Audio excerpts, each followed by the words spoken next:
I like to ask this of all the different institutes. How would you describe a release? The tissue is multidimensional. You have a physical, energetic, emotional, mental, spiritual lack of alignment.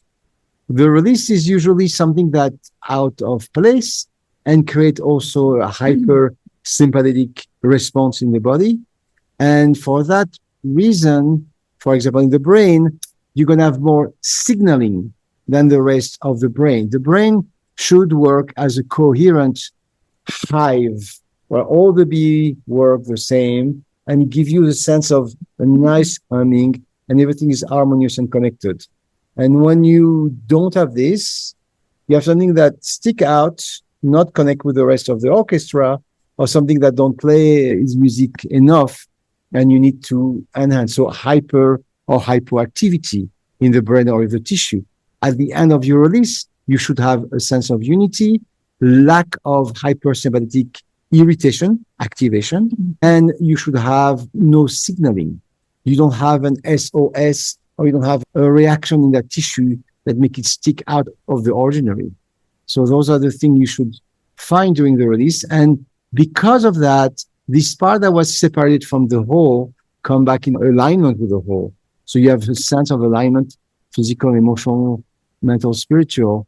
And when area also work emotional, we have the same thing.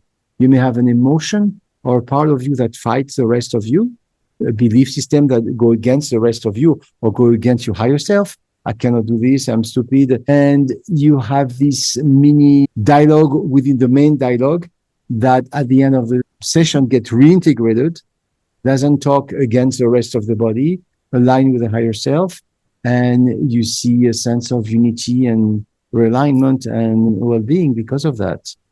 Does it make sense? A lot of sense. I asked that question of a lot of different classworks and people that go, and it's very interesting that people or schools of thought are very myopic. They have one big thing that they do, but very rarely do they encompass the entire thing.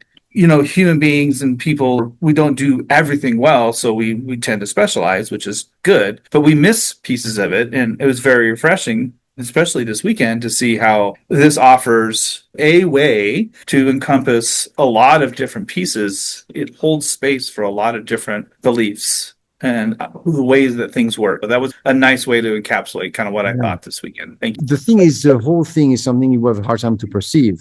We have, just piece of the whole. You can have a very Newtonian answer, but the fact is that we are quantum biology. We are located in an infinite space.